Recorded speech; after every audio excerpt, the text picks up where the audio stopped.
terá a sua reunião na Quinta Magnólia às 16h30. E mais uma vez a direção de rebentos apela a todos os pais que tenham crianças com idades compreendidas entre os 3 e os 5 anos ou que estejam quase a fazer 3 anos, já podem frequentar o clube. Haverá uma benesse para esses meninos. E então poderão se juntar aos outros amiguinhos na Quinta Magnólia hoje, às 16h30. Os jovens que pertencem ao clube de companheiros e séniores e que pretendem participar nos acampamentos nacionais, como a data dos acampamentos se aproxima, deverão contactar o irmão Marco Encarnação ou então o pastor da igreja. Temos, como habitualmente, as reuniões semanais de domingo e de quarta-feira, a reunião de oração, de domingo às 19 e à quarta-feira às 20. Chamamos também a vossa atenção para o Congresso Internacional de Universitários, que se realizará em Lisboa, em setembro. Ele será subordinado ao tema Celebrate Creation e todos os interessados deverão contactar a irmã Ana Magalhães. Os instituições terão uma atividade no próximo sábado à tarde, ao pôr do sol. Haverá uma atividade desportiva, seguida de uma angariação de fundos através de venda de comida, um pequeno lanche. Pedimos a todos que façam planos para estar presente e ajudar as nossas instituições. No fim de semana de 30 de maio a 1 de junho, este fim de semana será dedicado à saúde e temperança. E o nosso pastor está a programar um fim de semana especial. Uma vez que ele não se encontra na nossa igreja, porque está com os nossos irmãos do Porto Santo, ele preparou uma pequena mensagem que o Bruno vai passar e para ele peço a vossa atenção. Um bom sábado. Olá a todos, um bom sábado aos nossos irmãos do Funchal e da Igreja do Caniço.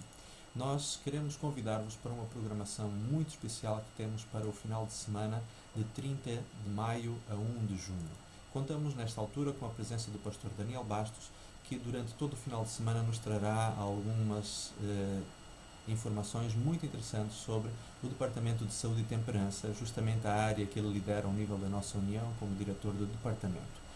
Na sexta-feira, dia 30 de maio, às 20h30, ele já estará connosco para uma palestra sobre como evangelizar através da saúde. Ideias, sugestões muito interessantes, motivadoras, a respeito de como poderemos evangelizar através da mensagem de saúde que a nossa igreja tem. Este tema será para todos os membros das nossas congregações que tenham interesse e convidamos a todos para que possam estar neste dia no auditório da Igreja do Funchal. No sábado, a pregação será feita pelo pastor Daniel Bastos, tanto na Igreja do Caniço quanto na Igreja do Funchal. E depois à tarde, todos nós estamos convidados para uma palestra muito interessante. É sobre a depressão, um assunto que nos toca a todos, direto ou indiretamente. Por isso, convide amigos, familiares, vizinhos, para estarmos nesta interessante palestra que nos ensinará algumas coisas relacionadas com como lidar com a depressão, como identificar sintomas e, principalmente, como podemos ajudar pessoas que estão a passar por problemas depressivos.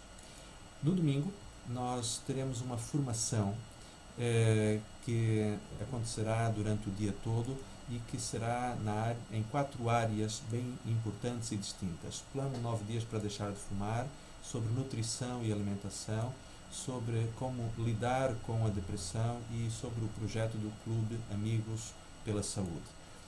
Esta formação acontecerá no domingo, na Igreja do Funchal, e terá um custo de inscrição de 7,50 € para cobrir as despesas relacionadas com um material que será entregue em forma de pendrive, onde estará ali disponível tudo aquilo que foi apresentado durante a formação nesse dia.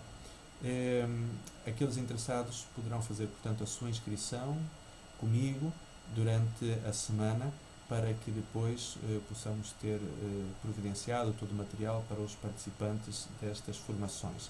E o domingo terminará, portanto, com um culto evangelístico, onde o pastor Daniel Bastos estará a trazer uma mensagem relacionada com a relevância da mensagem de saúde nos tempos atuais. Por isso, meu querido irmão, faça planos para este final de semana, que Deus o possa abençoar e que este dia de adoração seja um momento importante para si. Que Deus o abençoe.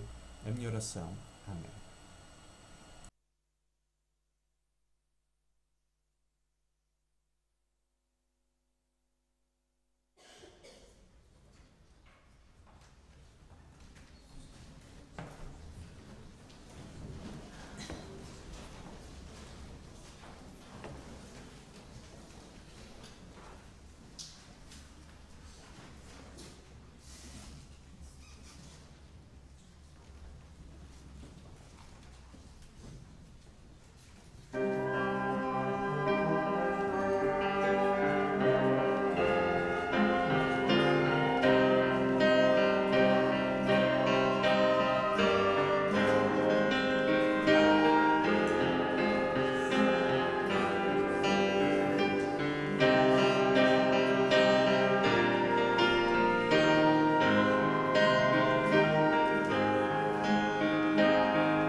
Graças, bom Deus, te damos nesta manhã de sábado, por nos podermos, Senhor, congregar como uma família, Senhor, aqui no Teu santo templo. Vem, Senhor, ajudar-nos a mantermos o nosso coração, Senhor, perante Ti, em cada um dos instantes que se vai seguir, para Te prestarmos, Senhor, o nosso culto e adoração e louvor à Tua majestade, em nome de Jesus.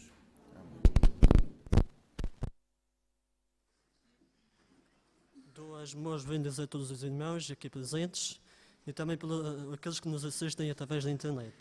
Vamos continuar a louvar o nosso Deus com o hino número 249, 249.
Quero convidar a todos os irmãos e aqueles que puderem se colocarem de joelhos para falarmos com Deus.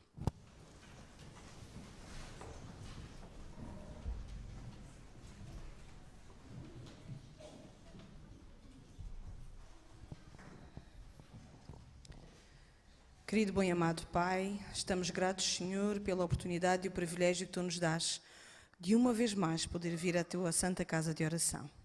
Ó bom Pai, nesta hora queremos Te agradecer todas as bênçãos que Tu derramaste até aqui neste dia na vida de cada um de nós. Queremos também, Senhor, Te agradecer e Te pedir que Tu possas nos ajudar a compreender a mensagem de hoje. Que Tu possas ser de uma forma muito especial com o pregador desta manhã, Senhor. Que Tu o possas inspirar e que as Suas palavras sejam as Tuas palavras, Senhor, e que elas possam fazer eco nas nossas vidas. Abençoa, Senhor, a Tua Igreja. É tudo o que pedimos e agradecemos. Em nome de Jesus. Amém.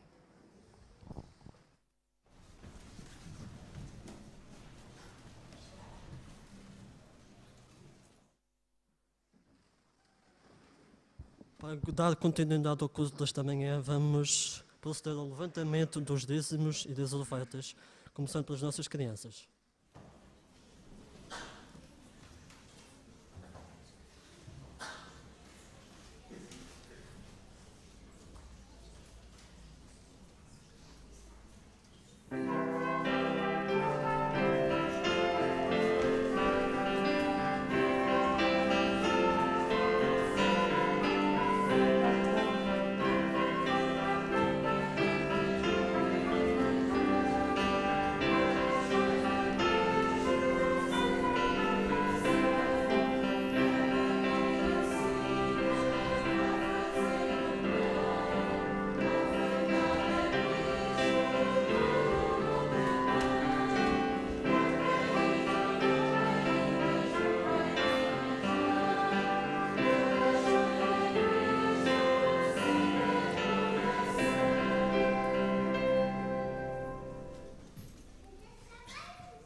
Vamos orar.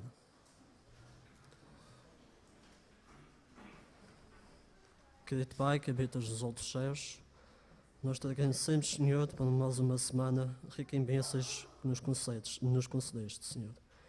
Obrigado, Senhor, por tudo, Senhor, pela vida, pela saúde. Tu possas neste momento abençoar, Senhor, estes dízimos e estas ofertas, dadas com o coração humilde e sincero, Senhor, que seja para o avanço da tua obra, Senhor. Tanto aqui nesta ilha, como também no resto do mundo, Senhor. Em nome de Jesus te peço, Senhor. Amém.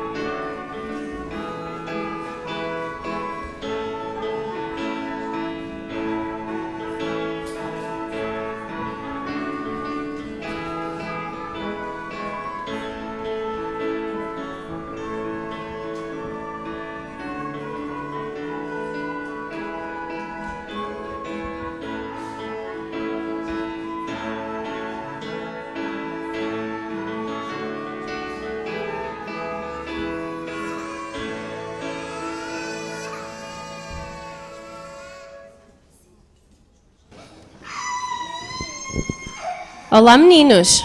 Senta-te.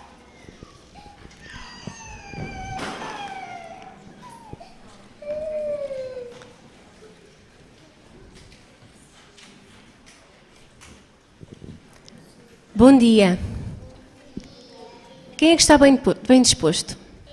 Ai, que bom. Muito bom. E o vosso sábado está a correr bem? Hoje vou-vos contar a história do Sérgio. E neste dia, na casa do Sérgio, ia ser um dia especial. O pai tinha andado a tratar do jardim, da terra, para eles plantarem o quê? Quem é que imagina? Num jardim? Num jardim. Flores. Flores também podia ser cenouras. Podia ser. Mas neste caso, neste dia, na casa do Sérgio, eles iam arranjar o jardim e iam colocar sementes na terra para nascerem umas lindas flores. Muito bem, a preparação do terreno, o cavar e o cuidado para abrir os buraquinhos tinha ficado a cargo do pai. Mas quem ia colocar as sementes era o Sérgio e a mamã do Sérgio. Então a mamã sugeriu, em tom de brincadeira, que eles até podiam fazer um jogo. Eles dividiram os canteiros, os buraquinhos, por cada um deles, um montinho de sementes para cada um. E iam ver quem é que conseguia colocar aquelas sementes nos buraquinhos mais rápido. Ora, eles começaram a trabalhar e quem é que vocês acham que terminou mais cedo? Terá sido o Sérgio ou a mãe? Não foi o Sérgio, foi a mamã. A mamã terminou mais cedo.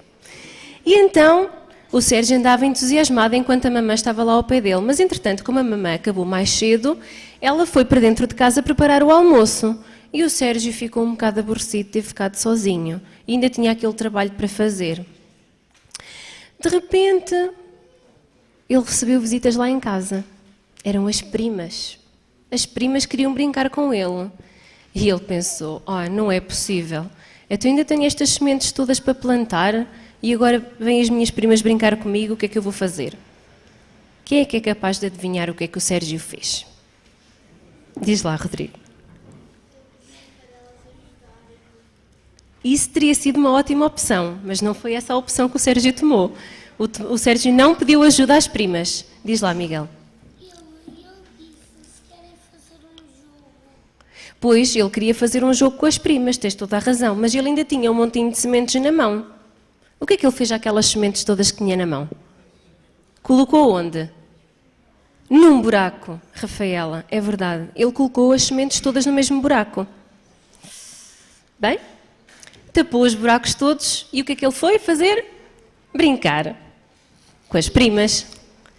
Quando a mãe o viu a brincar com as primas, ela achou aquilo um bocado estranho, porque ela achou que ele não tinha tido tempo de semear de colocar aquelas sementes todas, mas deixou ficar. Há alguns meses mais tarde, as flores começaram a brotar. E o que é que aconteceu? Tinha florzinhas espalhadas pelo jardim todo, até que chegaram a uma parte do jardim e tanta flor no mesmo sítio, uma virada para um lado, outra virada para o outro, Uma virada para cima, outra virada para baixo. uma para cima, uma para baixo, uma sem pétalas. Aquilo estava ali uma parte do jardim que não estava nada bonito de se ver. Conclusão. O que é que a mamã percebeu? Que o Sérgio tinha colocado as sementes todas no mesmo buraco. Foi um bom trabalho aquele que o Sérgio fez? Não. Na Bíblia, Jesus conta-nos uma parábola, uma história. E com certeza vocês conhecem, a parábola do semeador. Quem conhece? Todos conhecem. E nesta parábola,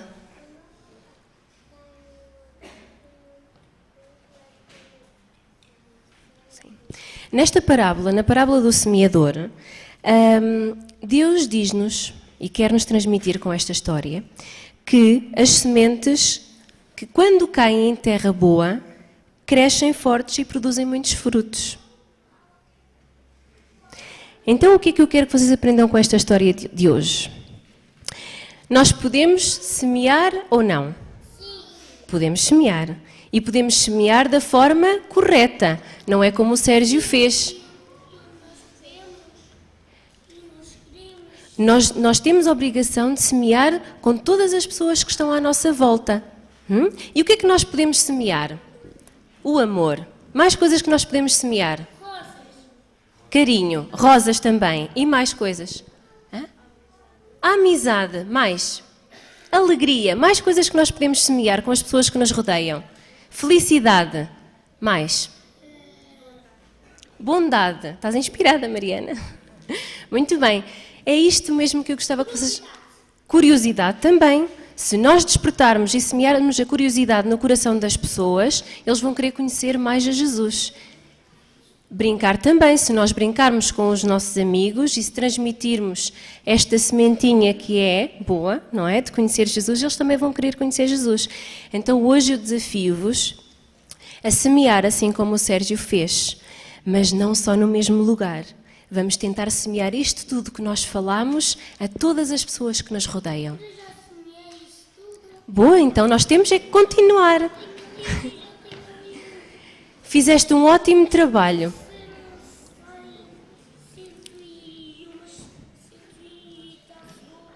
Pronto, o Miguel já semeou.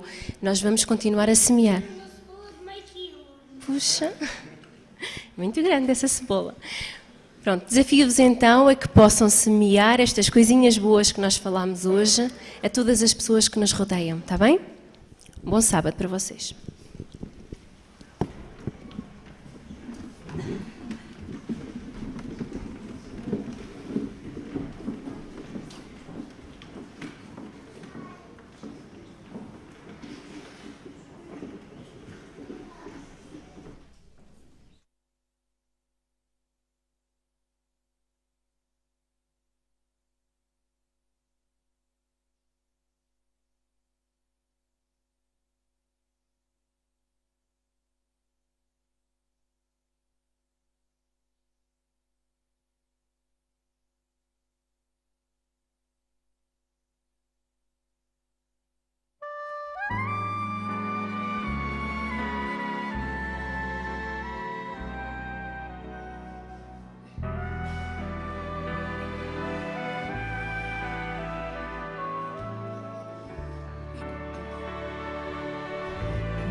Mestre, quero ser um discípulo teu.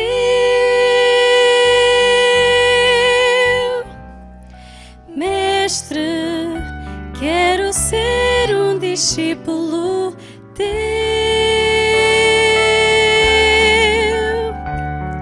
Talvez a minha vida não seja o que tu queres, talvez ainda esteja de ti distanciado. No entanto, ao ouvir o teu chamado, pensei em ser aquilo que tu queres que eu seja. Mestre, quero ser um discípulo teu.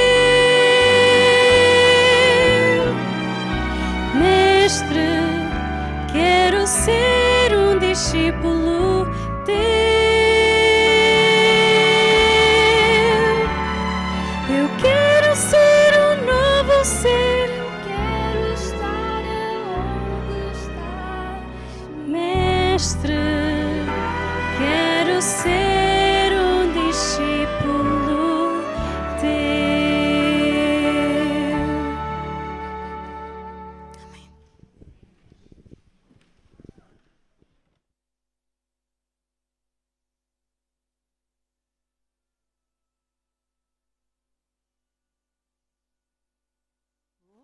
Nós realmente possamos ser servos do Senhor. Todos aqueles que quiserem acompanhar a leitura bíblica, encontra-se em 1 de Coríntios 10, de 1 a 13. Portanto, 1 de Coríntios 1, 10, de 1 a 13.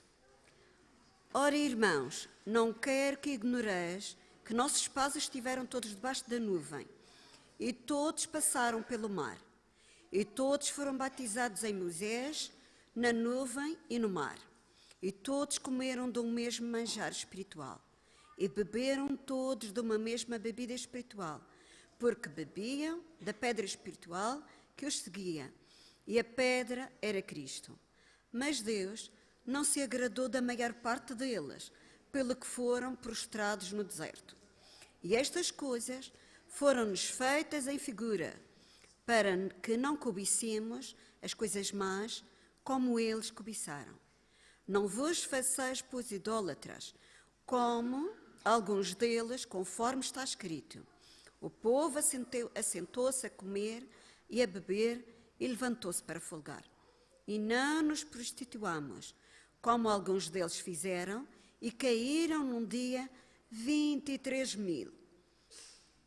E não tentemos a Cristo, como alguns deles também tentaram, e pecaram pelas serpentes, e pereceram pelas serpentes.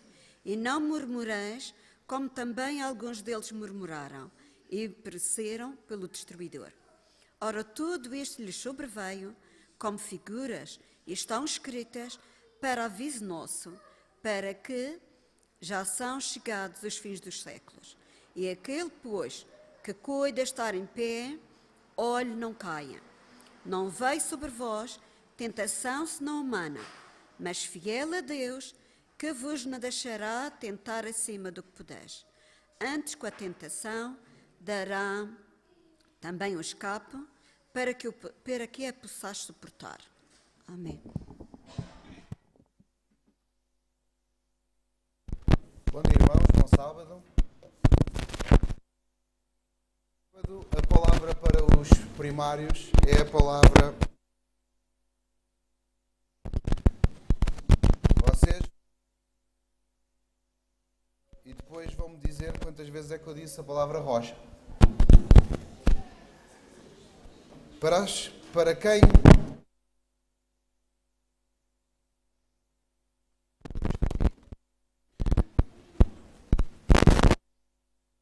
Para quem tem a versão Ferreira de Almeida antiga, para quem tem a versão Ferreira de Almeida antiga, qual é o título que vem em 1 de Coríntios 10? O que é o pequeno título que costuma vir antes das mudanças de capítulo ou de alguns subcapítulos? Qual é o que é que aparece ali escrito? Exemplos da história de Israel no tempo.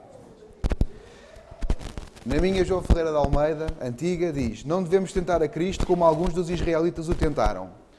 E eu gostava agora de vos convidar a abrir a Bíblia em Números 20 para vermos onde é que os israelitas tentaram Cristo. Números 20. E vamos ler agora do verso 1 até ao verso 13. Chegando os filhos de Israel, toda a congregação ao deserto de Zin, no mês primeiro, o povo ficou em Cádiz, e Míriam morreu ali, e ali foi sepultada. E não havia água para a congregação. Então se congregaram contra Moisés e contra Arão. E o povo contendeu com Moisés. E falaram, dizendo: Oxalá tivéssemos expirado, quando expiraram os nossos irmãos perante o Senhor. E porque trouxeste a congregação do Senhor a este deserto, para que morramos ali, nós e os nossos animais. E porque nos fizeste subir do Egito, para nos trazer a este lugar mau. Lugar não de semente, nem de figos, nem de vides, nem de romãs, nem de água para beber. Então Moisés e Arão se foram de diante da congregação, à porta da tenda da congregação, e se lançaram sobre os seus rostos, e a glória do Senhor lhes apareceu. E o Senhor falou a Moisés, dizendo: Toma a vara e ajunta a congregação, tu e a Arão, teu irmão, e falai à rocha perante os seus olhos, e dará a sua água. Assim lhes tirarás água da rocha, e darás a beber à congregação e aos seus animais. Então Moisés tomou a vara de diante do Senhor, como lhe tinha sido ordenado. E Moisés e Arão reuniram a congregação diante da rocha, e disse-lhes: Ouvi agora, rebeldes, porventura tiraremos água desta rocha para vós? Então Moisés levantou a sua mão e feriu a rocha 2 vezes, com a sua vara, e saíram muitas águas, e bebeu a congregação e os seus animais. E o Senhor disse a Moisés e a Arão: Porquanto não me crestes a mim, para me santificar diante dos filhos de Israel, por isso não metereis esta congregação na terra que lhes tenho dado. Estas são as águas de Meribá, porque os filhos de Israel contenderam com o Senhor e se santificou neles.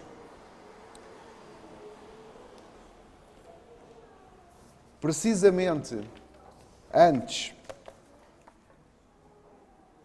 de entrarem na Nova Jerusalém, quando ao longe já se via a Nova Jerusalém, na zona de Cades Barneia,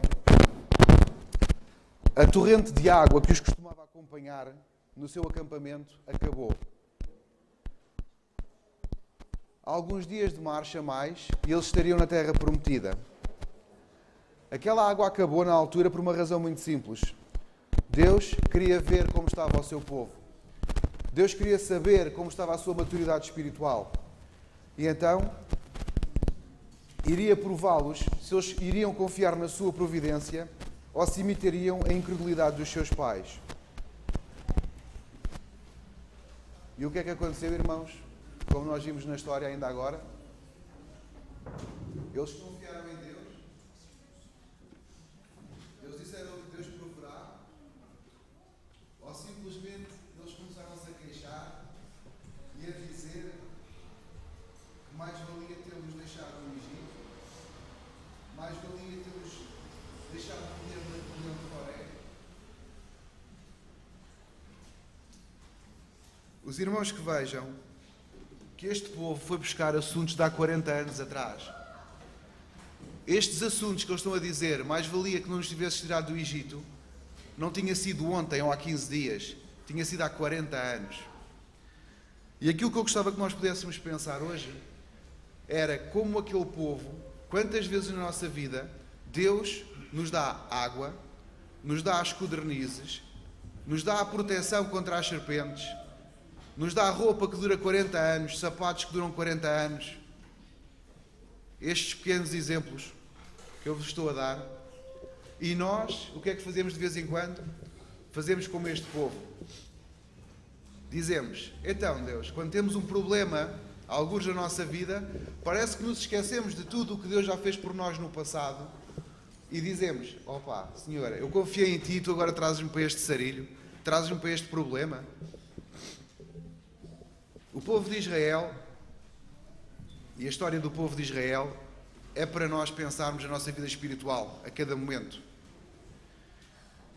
Como aquele povo passou por inúmeras situações, inúmeras peripécias, inúmeras bênçãos, inúmeras dúvidas, picos de fé, falta de fé. Nós na nossa vida também somos assim. Deus, ao acabar com a água que eles tinham normalmente, lá, sempre com eles, quis ver se eles eram como os seus pais 40 anos antes, quando disseram que aquela terra que manava leite e mel era uma terra de gigantes e que nunca poderia ser conquistada. Por isso, Deus volta a fazer um teste ao povo. E o que é que o povo faz? Volta a murmurar. Começam a murmurar contra Deus, contra Moisés e contra Arão. E agora, a única coisa que eles pensam é que não tinham água para beber. Os chefes do povo foram até à porta do tabernáculo e caíram sobre os seus rostos.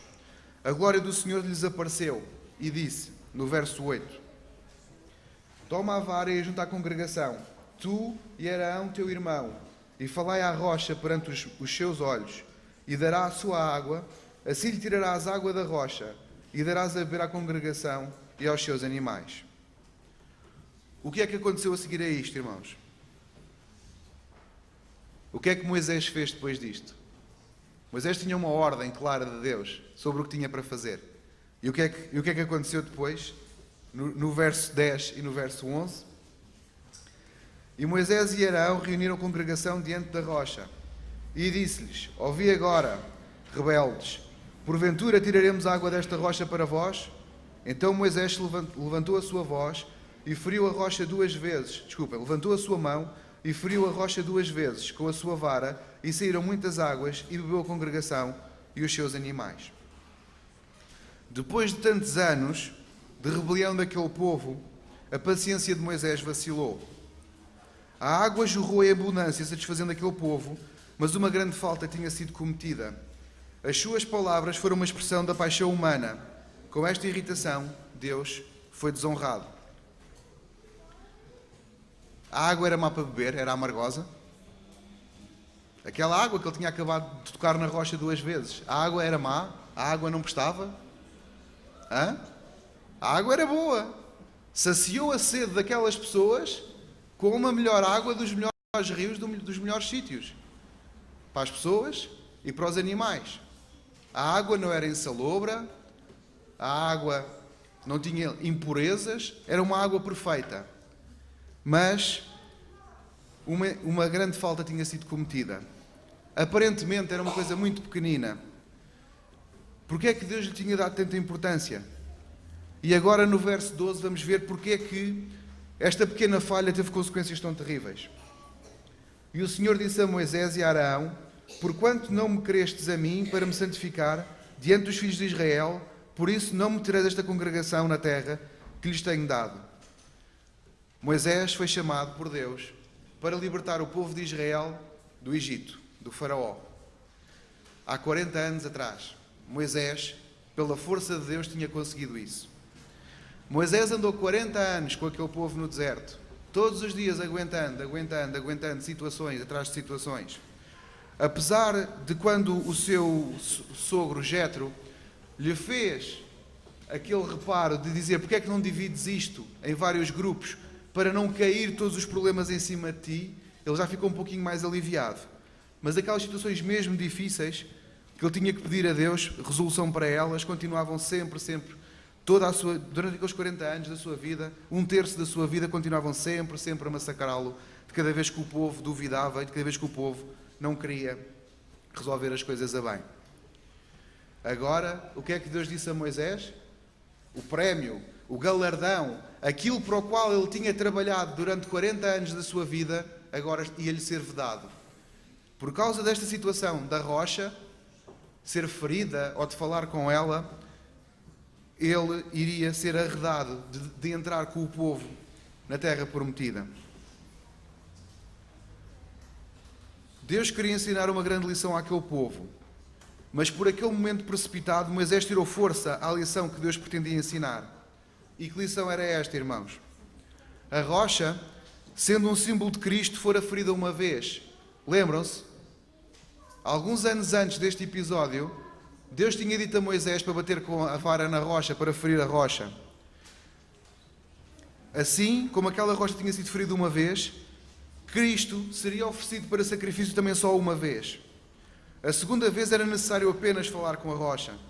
Assim como temos apenas de pedir as bênçãos em nome de Jesus hoje em dia através da oração.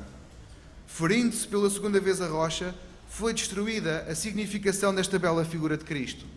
Deus tinha um propósito muito grande para ensinar àquele povo de como é que deveria ser, depois do sacrifício de Cristo, que seria só uma vez, como é que deveria ser feita a relação entre nós e Cristo, na questão de perdoar os nossos pecados, através da oração, através de falarmos, de pedirmos a Deus em nome de Jesus, para nos ajudar, que é aquilo que nós fazemos hoje, depois da morte e ressurreição de Cristo.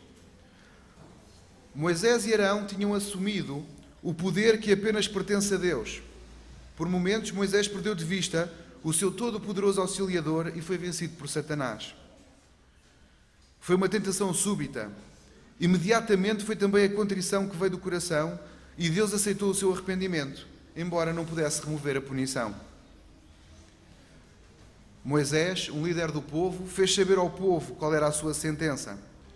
Hoje em dia, irmãos, quantos dos responsáveis do nosso mundo, quando se vêem em situações, muitas vezes delas privadas, muitas vezes delas imorais, muitas vezes delas que seriam pequenos segredos, pequenos esqueletos no armário, pequenas coisinhas simples, que se ninguém soubesse não iria acontecer nada, não dizem nada, mas no caso de Moisés foi falar com o povo, foi fazer saber ao povo o seu pecado e a sua sentença. Se esta situação tivesse sido passada sem a devida consideração, ter-se-ia dado a impressão de que a incredulidade e a impaciência, sob grande provocação, poderiam ser desculpadas naqueles que ocupam posições de responsabilidade. Deus quer aqui nos dar a todos nós, irmãos, na nossa vida, com a responsabilidade que nós temos de levar o Evangelho a Deus, de que podemos ter momentos de impaciência por estarmos sobre grande provação, mas que isso não é desculpa para os filhos de Deus caírem de qualquer que seja a maneira.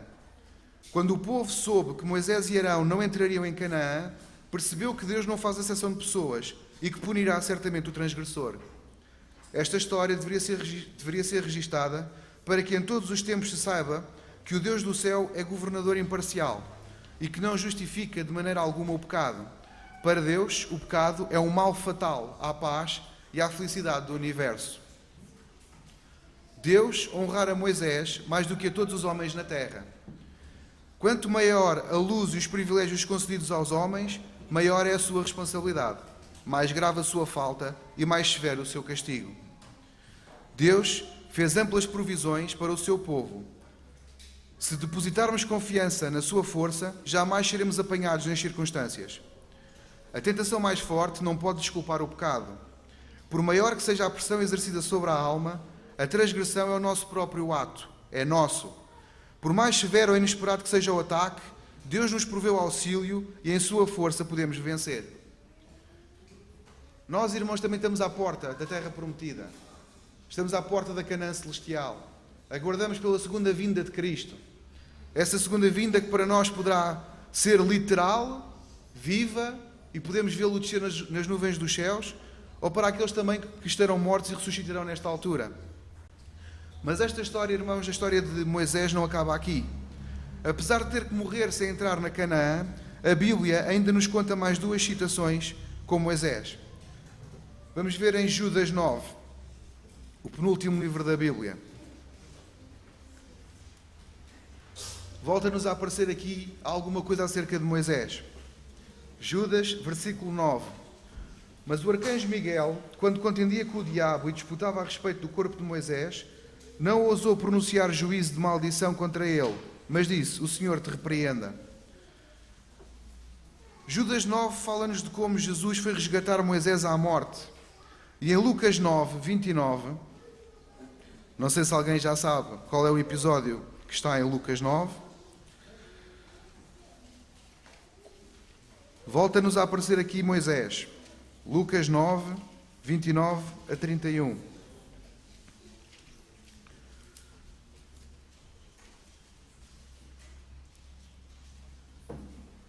E estando ele orando, transfigurou-se a aparência do seu rosto, e o seu vestido ficou branco e muito resplandecente. E eis que estavam falando com ele dois varões, que eram Moisés e Elias, os quais apareceram com glória e falavam da sua morte, a qual havia de se cumprir em Jerusalém. Lucas 9, 29 mostra-nos Moisés no Monte da Transfiguração. Juntamente com Elias, eles estavam ali os dois a apoiar Jesus, representando ali Moisés as pessoas que iriam morrer em Cristo e que ressuscitariam dos justos, e Elias a demonstrar as pessoas que não iriam passar na morte. Apesar de ter falhado numa pequena situação da sua vida e de ter sido punido por isso, mesmo assim Deus tinha grandes planos para Moisés. Hoje em dia também estamos às portas da Canaã celestial, a Nova Jerusalém. Temos nós também, em algumas ocasiões, falhado, que rapidamente e de coração contrito nos volvamos para Deus e no seu poder e na sua força possamos resistir à tentação. Deus também tem planos, grandes planos para cada um de nós. Um bom sábado.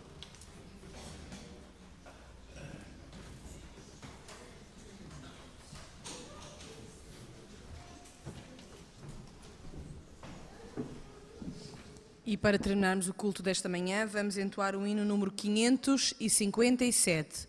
557.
Vamos orar? Graças, Senhor bom Deus, por não nos esconderes, Senhor, na Tua palavra os exemplos, Senhor, destes homens. Grandes homens de Deus, Senhor, que também tiveram os seus problemas, tiveram as suas falhas, Senhor, por mais pequenas que elas possam ter sido. Mas, Senhor, Tu não podes deixar que o pecado passe como se nada tivesse acontecido. Para Ti, Senhor, ele é um mal fatal. Vem, Senhor, nos ajudar a perceber isso. Ajudar, Senhor, a Te amar, de maneira que não queiramos pecar, para, Senhor, não nos afastarmos de Ti e não Te causarmos dor. Senhor, sabemos que por mais forte que seja a tentação, Senhor, se estivermos contigo, Tu irás, Senhor, nos prover o escape, a libertação necessária. Acima de tudo, Senhor, muitas graças pela libertação, Senhor, a única libertação que podia ser, que era a de Cristo, a Sua morte e a Sua ressurreição, para que, Senhor, nós agora, à porta da terra prometida, da Canaã celestial, Senhor, possamos também fazer planos para entrar na Nova Jerusalém. Ó Senhor, vem nos ajudar a nos mantermos sempre fiéis a Ti, a sermos sempre Teus. Dê a vida às voltas que der. E que, Senhor, muito obrigado acima de tudo, por já nos teres feito chegar ao nosso conhecimento da Tua luz. Essa luz, Senhor, que traz com ela também a responsabilidade. Vem, Senhor, nos ajudar a sermos um exemplo para aqueles que não Te conhecem, Senhor, de como Tu és bom e amoroso e misericordioso. Em nome de Jesus. Amém.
Música